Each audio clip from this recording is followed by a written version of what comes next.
Hello friends, मेरा नाम है रवि और आप सभी का मैं स्वागत करता हूं आपके अपने YouTube channel current affairs by Ravi पर। फ्रेंड्स, आज मैं आपके लिए 22 जून 2024 के डेली करंट अफेयर्स के क्वेश्चन इस वीडियो में लेकर आया हूं। मैंने आपके लिए सभी क्वेश्चन सेलेक्टेड और इंपॉर्टेंट लिए हैं। अगर आप किसी भी एग्जाम की तैयारी कर रहे हो, ये वीडियो आपके लिए काफ़ी ज़्यादा यूज़फुल रहने वाला है। फ्रेंड्स, मैं आपको बताना चाहता हूँ कि यूट्यूब की ये पहली ऐसी क्लास होती है जहाँ पर आपको कम टाइम में मोस्ट इंपॉर्टेंट 15+ क्वेश्चन कराए जाते हैं 100% रिजल्ट के लिए। और आपको एक और गुड न्यूज़ देना चाहता हूँ कि अपनी वीडियो मैंने 2 नई चीज़ ऐड कर दी है। लास्ट में मैं टॉपिक वाइज करंट अफेयर भी पढ़ाता हूँ। हर दिन एक नया टॉपिक होता है। तो आज आपको मैं एमडी एंड सीईओ और महानिदेशक से जुड़े हुए टॉप 10 क्वेश्चन करवाऊंगा। और साथ में ही दूसरी नई चीज़ क्या ऐड करी है, मैंने डेली जीके का बूस्टर भी चलाता हूँ, जिसमें कि जीएस में मैंने पॉलिटी स्टार्ट करा हुआ है।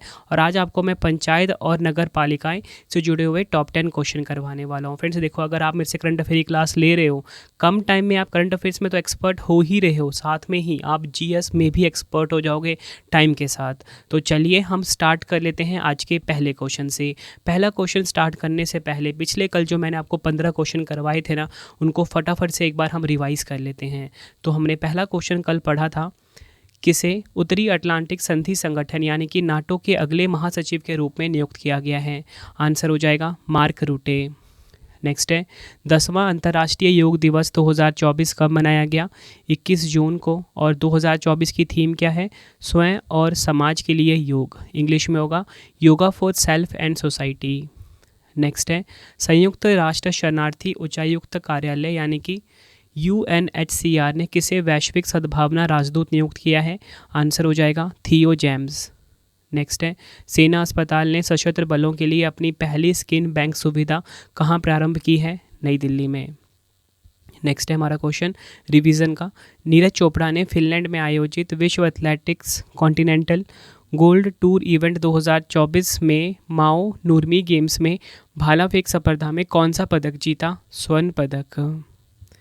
नेक्स्ट है हमारा क्वेश्चन, भारत के नए नवीन एवं नवीकरणीय ऊर्जा मंत्री कौन बने हैं? प्रहलाद जोशी।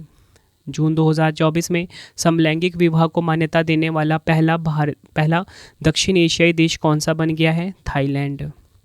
जून 2024 में जारी सिप्री की रिपोर्ट के अनुसार भारत में परमाणु हथियारों की संख्या कितनी हो गई है? 172 हो गई है। और परमाणु हथियार रखने वाले टॉप 3 देश कौन से हैं? रूस 4380, अमेरिका नंबर 2 पे है और चीन नंबर 3 पर। और मैंने आपको बताया था ना, पाकिस्तान के पास कितने हैं? 170। अगला क्वेश्चन है रिवीजन का। जून 2024 में वैश्विक फर्म क्रोल द्वारा जारी सेलिब्रिटी ब्रांड वैल्यूएशन रिपोर्ट 2023 के अनुसार भारत के सबसे मूल्यवान सेलिब्रिटी ब्रांड के रूप में किसने शीर्ष स्थान हासिल किया? विराट कोहली। अगला क्वेश्चन है रिवीजन का। जून 2024 में पृथ्वी की 15,000 परिक्रमाएं पूरी करने वाले ध्रुव अंतरिक्ष जिसका नाम है थाईबोल्ट उपग्रह को किसके द्वारा निर्मित किया गया है? ध्रुव स्पेस, हैदराबाद। अगला क्वेश्चन है, विश्व खाद्य भारत 2024 के लिए वेबसाइट और मोबाइल ऐप किसके द्वारा लॉन्च किया गया है? चिराग पासवान और रवनीत सिंह। वर्ष 2024 में 112वें अंतर्राष्ट्रीय श्रम सम्मेलन का आयोजन कहाँ पर किया गया है? स्विट्जरलैंड के जिनेवा शहर में। केंद्रीय योग एवं प्राकृतिक चिकित्सा अनुसंधान परिषद यानी कि CCRYN ने अंतर्राष्ट्रीय योग दिवस 2024 के लिए अंतरिक्ष के लिए योग सम्मेलन का आयोजन कहाँ किया? कर्नाटक के बेंगलुरु में। संघर्ष में यौन हिंसा के उन्मूलन हेतु अंतर्राष्ट्रीय दिवस 2024 कब मनाया गया? 19 जून को। 2024 की थीम है संघर्ष प्रभावित क्षेत्रों में स्वास्थ्य देखभाल पर हमले, संघर्ष से संबंधित यौन हिंसा के पीड़ितों पर प्रभाव। आखिरी क्वेश्चन है रिवीजन का। HR कंसल्टेंसी सर्विसेज मर्सर द्वारा जारी 2024 कॉस्ट ऑफ लिविंग सर्वे के अनुसार प्रवासियों के लिए भारत का सबसे महंगा शहर कौन सा है? मुंबई। और वर्ल्ड में देखें टॉप 3 कौन सा है? हांगकांग, दूसरे नंबर पे सिंगापुर, तीसरे नंबर पे ज्यूरिक। फ्रेंड्स, ये आपको मैंने पिछले कल के जो मोस्ट इंपॉर्टेंट 15 क्वेश्चन थे ना, उनका क्विक रिवीजन करवा दिया 2 मिनट में। ठीक है, अब मैं आपको बताना चाहता हूँ कि जो आपको मैं आज के 15 क्वेश्चन कराने वाला हूँ ना, इसका शाम को आप टेस्ट ज़रूर लगा लेना। मेरा मोबाइल एप्लीकेशन है रवि स्टडी जीके, ठीक है, इसे आप ज़रूर इंस्टॉल कर लेना। बाकी लास्ट में आपको कंप्लीट इन्फॉर्मेशन देने वाला हूँ। तो चलिए हम शुरू कर लेते हैं आज के पहले क्वेश्चन से। पहला क्वेश्चन है हमारा, वैश्विक ऊर्जा संक्रमण सूचकांक 2024 में भारत का कौन सा स्थान है? राइट आंसर हो जाएगा इस क्वेश्चन का ऑप्शन ए 63वां। ये आपको ध्यान रखना है।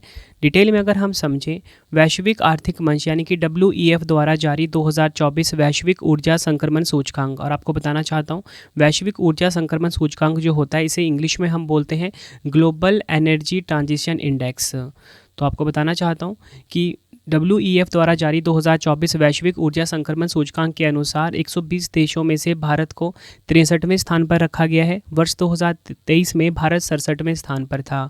स्वीडन पिछले साल की तरह इस बार भी शीर्ष पर है। चीन इस सूचकांक में 20वें स्थान पर है। देखो फ्रेंड्स, कोई भी सूचकांक वाला क्वेश्चन हो ना, उसमें हमेशा आपको ये पता होना चाहिए कि पहले नंबर पर कौन सा देश है और भारत का स्थान कौन सा है और जारीकर्ता कौन है।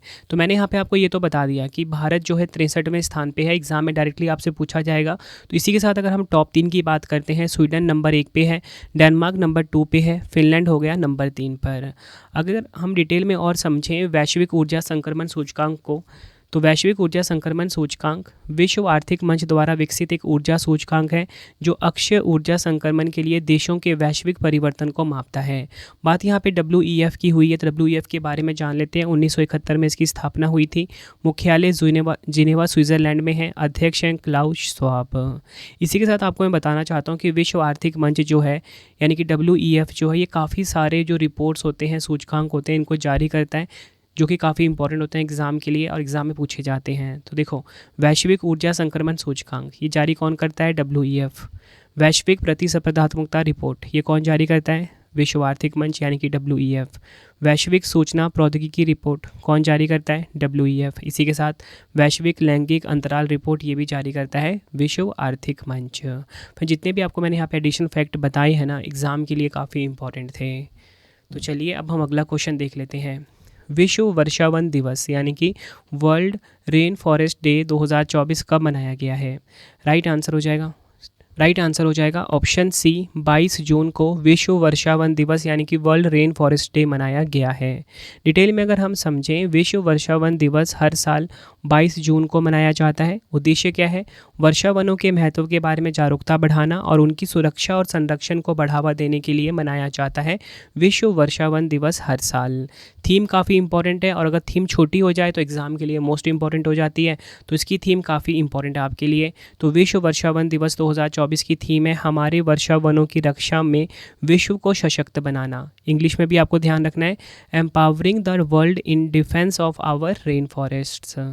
पहला विश्व वर्षावन दिवस 22 जून 2017 को मनाया गया था। ये आपको ध्यान रखना है।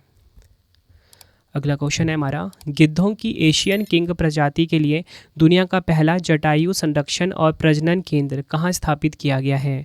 राइट आंसर हो जाएगा इस क्वेश्चन का ऑप्शन बी उत्तर प्रदेश के महाराजगंज में। डिटेल में अगर हम समझें, उत्तर प्रदेश के महाराजगंज में गिद्धों की एशियन किंग प्रजाति के लिए दुनिया का पहला संरक्षण और प्रजनन केंद्र स्थापित किया गया है। केंद्र का नाम जटायु संरक्षण और प्रजनन केंद्र है। यह केंद्र लुप्तप्राय प्रजातियों की आबादी में सुधार करेगा जो वर्ष 2007 से अंतर्राष्ट्रीय प्रकृति संरक्षण संघ की लुप्तप्राय सूची में दर्ज है।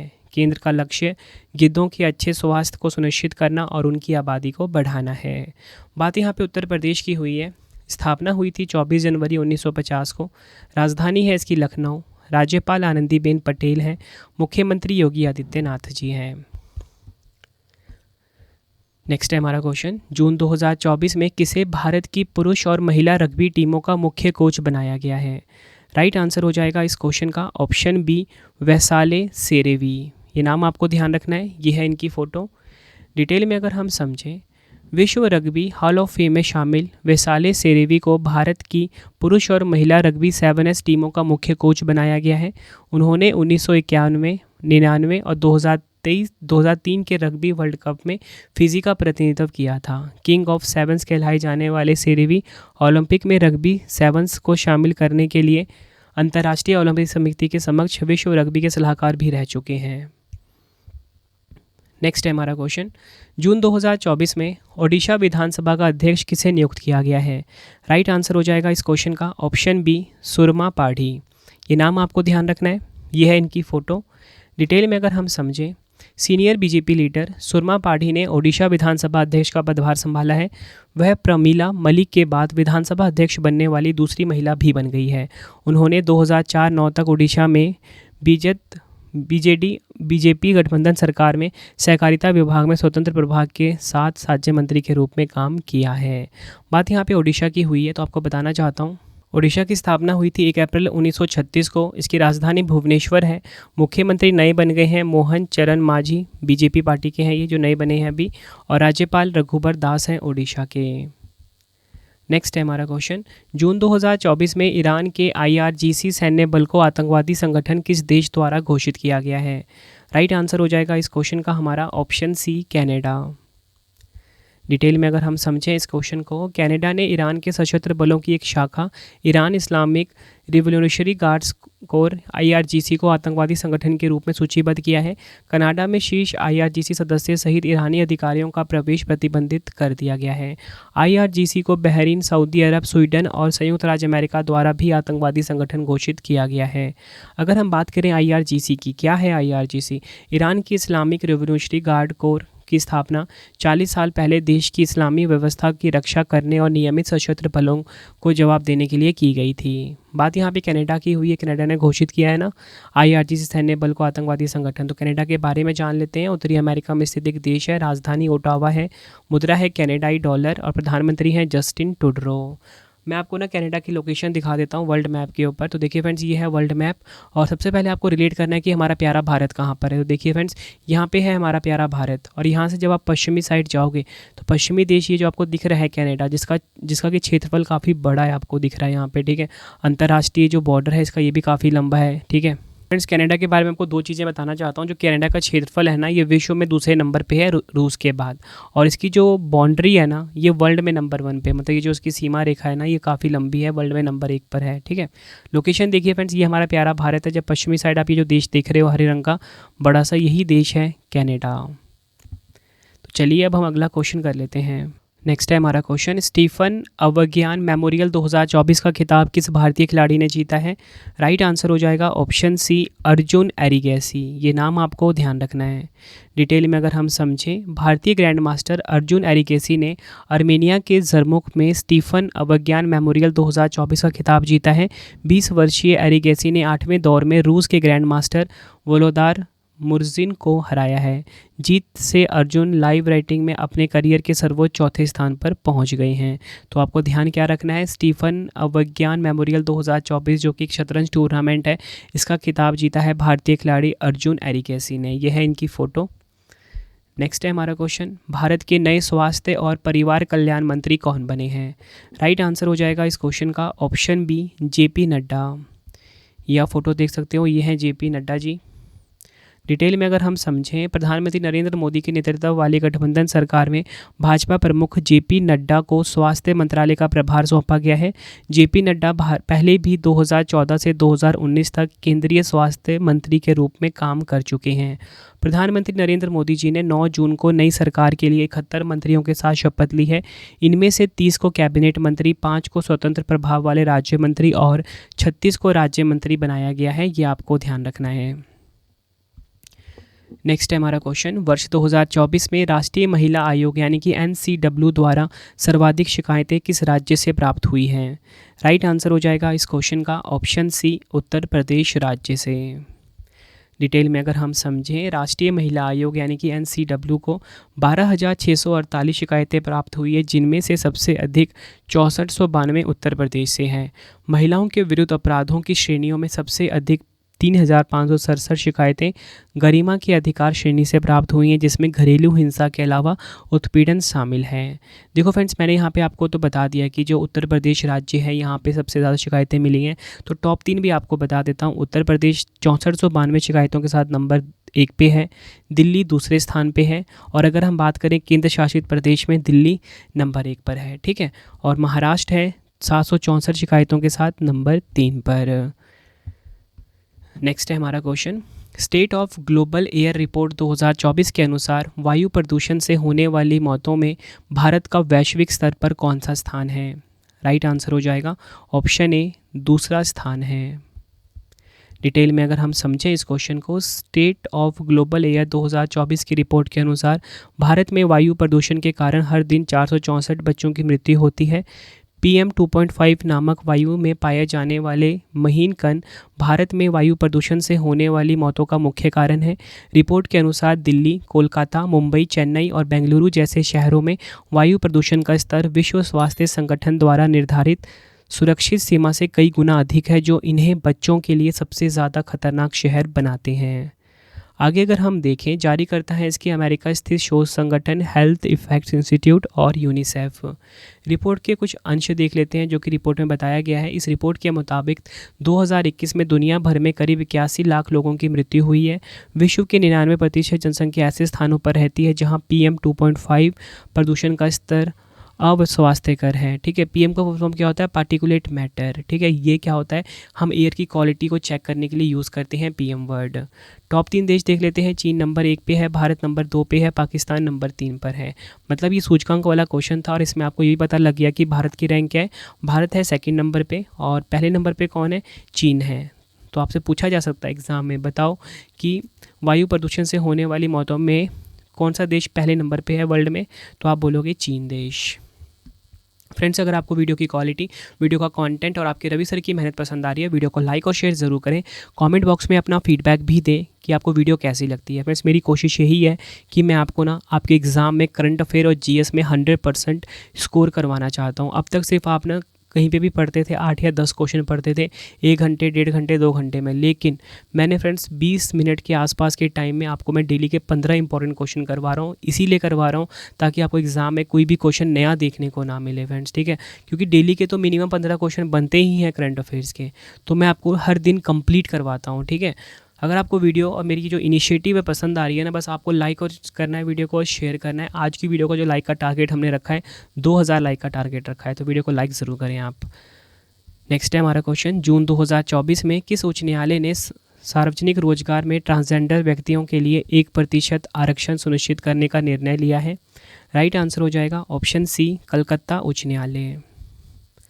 डिटेल में अगर हम समझें इस क्वेश्चन को, कलकत्ता हाई कोर्ट ने पश्चिम बंगाल सरकार को राज्य में सभी सरकारी नौकरियों में ट्रांसजेंडर के लिए 1% आरक्षण सुनिश्चित करने का निर्देश दिया है। उच्च न्यायालय का यह उद्देश्य एक ट्रांसजेंडर व्यक्ति की याचिका पर पारित किया गया जिसने शिक्षक पात्रता परीक्षा यानी कि टेट 2014 और टेट 2022 में भी सफलता प्राप्त की, लेकिन उसे काउंसलिंग या साक्षात्कार के लिए नहीं बुलाया गया था। तो आपको ध्यान क्या रखना है इस क्वेश्चन में कि जो कलकत्ता उच्च न्यायालय है इसने सार्वजनिक रोजगार में ट्रांसजेंडर व्यक्तियों के लिए 1% आरक्षण सुनिश्चित करने का निर्णय लिया है। नेक्स्ट है हमारा क्वेश्चन, जून 2024 में लोकसभा के अस्थायी अध्यक्ष यानी कि प्रोटेम स्पीकर के रूप में किसे नियुक्त किया गया है? काफ़ी इंपॉर्टेंट क्वेश्चन है आपके एग्जाम के लिए। राइट आंसर हो जाएगा इस क्वेश्चन का भर्तृहरि मेहताब। ये नाम आपको ध्यान रखना है। डिटेल में अगर हम समझें, भाजपा सांसद भर्तृहरि मेहताब को 18वीं लोकसभा का प्रोटेम स्पीकर नियुक्त किया गया है। यह नियुक्ति राष्ट्रपति द्रौपदी मुर्मू ने की है। भर्तृहरि मेहताब ओडिशा के कटक से सांसद हैं। अब भर्तृहरि लोकसभा अध्यक्ष के चुनाव तक लोकसभा के पीठासीन अधिकारी के कर्तव्यों का निर्वहन करेंगे। जान लेते हैं कि क्या होता है प्रोटेम स्पीकर नियुक्ति क्यों की जाती है। नई लोकसभा के गठन होने के बाद और लोकसभा अध्यक्ष के चयन से पहले प्रोटेम स्पीकर की नियुक्ति की जाती है। राष्ट्रपति ही प्रोटेम स्पीकर की नियुक्ति करते हैं। इसके बाद प्रोटेम स्पीकर की अध्यक्षता में सभी लोकसभा सदस्य शपथ ग्रहण करते हैं। सभी सदस्यों के शपथ ग्रहण के बाद लोकसभा अध्यक्ष का चुनाव होता है। प्रोटेम स्पीकर की नियुक्ति तब तक की खातिर होती है जब तक नए लोकसभा अध्यक्ष की नियुक्ति नहीं हो जाती। अगला क्वेश्चन है हमारा, विश्व संगीत दिवस यानी कि वर्ल्ड म्यूजिक डे 2024 कब मनाया गया है? राइट आंसर हो जाएगा ऑप्शन सी, 21 जून को। डिटेल में अगर हम समझें, विश्व संगीत दिवस हर साल 21 जून को मनाया जाता है। इस दिन का मुख्य उद्देश्य लोगों को संगीत का आनंद लेने और स्वयं संगीत बनाने के लिए प्रोत्साहित करना है। इस दिन की मनाने की शुरुआत साल 1982 में फ्रांस से हुई थी। नेक्स्ट है हमारा क्वेश्चन, भारत के किस क्षेत्र में डबल सन हेलो नामक एक दुर्लभ खगोलीय घटना देखी गई है? साइंस एंड टेक का काफ़ी इंपॉर्टेंट क्वेश्चन है ये। राइट आंसर हो जाता है ऑप्शन बी, लद्दाख में। डिटेल में अगर हम समझें इस क्वेश्चन को, भारत के लद्दाख क्षेत्र में एक दुर्लभ डबल सन हेलो देखा गया है। यह एक दुर्लभ प्रकाशीय घटना है जिसमें सूर्य के चारों ओर दो संकेंद्रीय वलय दिखाई देते हैं। यह तब होता है जब सूर्य की रोशनी सीरस बादलों में लटके बर्फ के क्रिस्टलों से प्रभावित होती है, जिससे यह चमकदार दृश्य प्रभाव पैदा होता है। आखिरी क्वेश्चन है आज की वीडियो का, जून 2024 में हिंदी साहित्य सम्मेलन कहाँ आयोजित किया जाएगा? राइट आंसर हो जाएगा इस क्वेश्चन का ऑप्शन सी, कोरापुट, ओडिशा।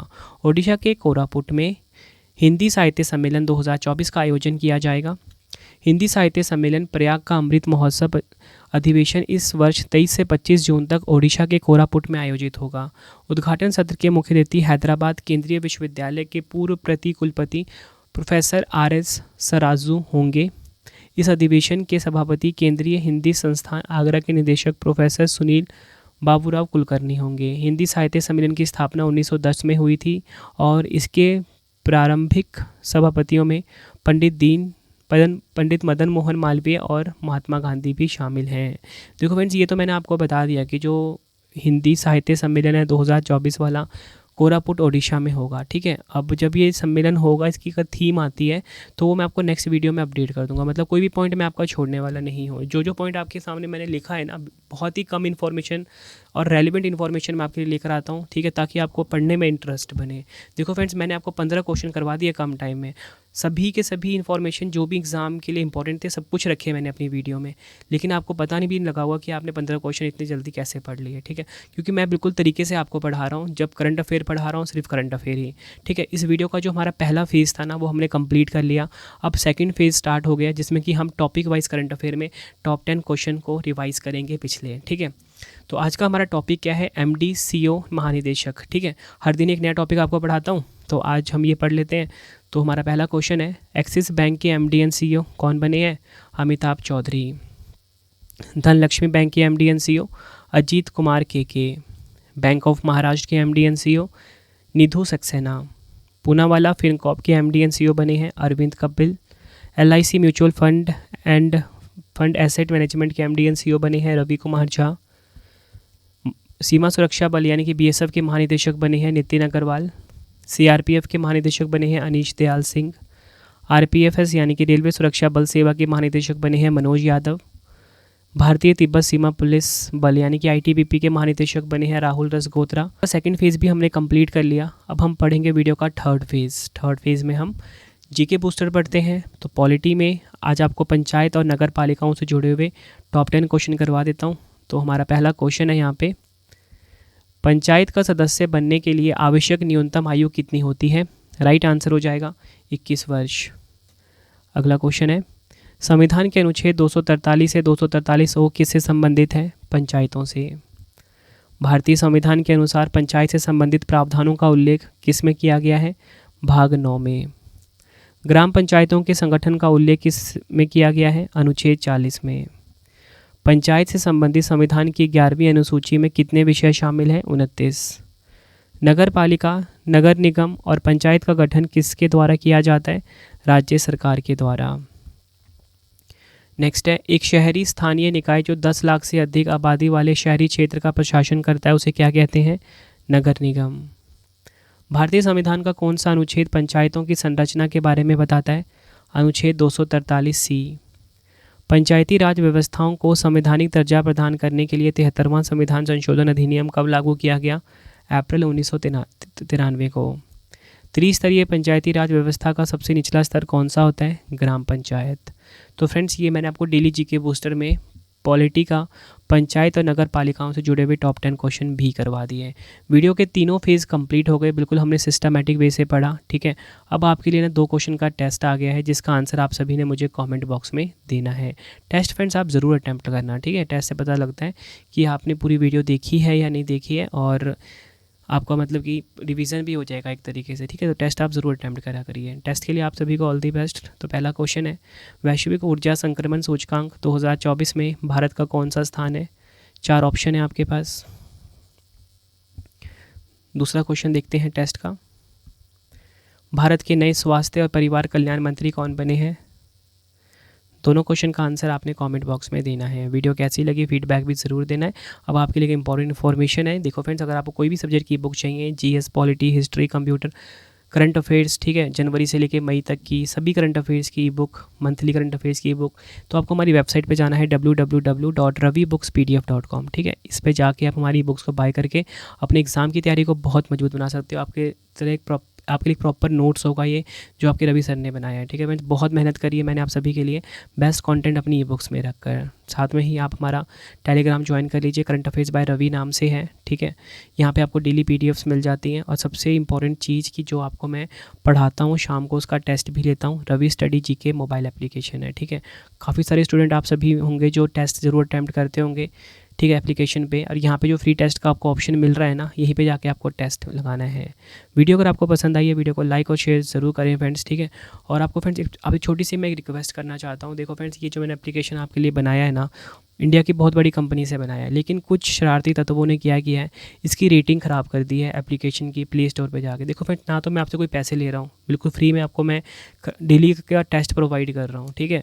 आपके लिए तो फ्री है, लेकिन बैक हैंड में तो बहुत ज़्यादा खर्चा आता ही है इसमें, क्योंकि जिनसे मैं टेस्ट, क्योंकि देखो इसको रन करने के लिए मुझे कंपनी को पे भी करना पड़ता है, एप्लीकेशन बनाने वाली कंपनी को, साथ में जो इसको मैनेज करता है उनको भी पे करना पड़ता है। लेकिन मैं तो आपसे पैसे ले नहीं रहा, लेकिन कुछ शरारती तत्वों ने क्या करा है, इसकी रेटिंग ख़राब कर दी प्ले स्टोर पर जाके, ठीक है। 1 स्टार दे दिया हुआ है, उल्टा सीधा लिख दिया। लेकिन फ्रेंड्स, आपसे मेरी एक रिक्वेस्ट है, आपने प्ले स्टोर पर जब आप एप्लीकेशन को आपने इंस्टॉल किया होगा या करोगे, वहाँ पर ना रिव्यू का ऑप्शन आता है, तो फ्रेंड्स आप ना इसकी रेटिंग ना 5 स्टार कर सकते हो, ठीक है। और साथ में अगर आपको एप्लीकेशन पसंद आ रहा है तो आप वहाँ पे कमेंट भी कर सकते हो। छोटी सी मेरी आपसे रिक्वेस्ट है, आई होप आप ये चीज़ ज़रूर करोगे। तो चलिए फ्रेंड्स, अब हम मिलते हैं नेक्स्ट वीडियो में। Thank you and wish you all the best.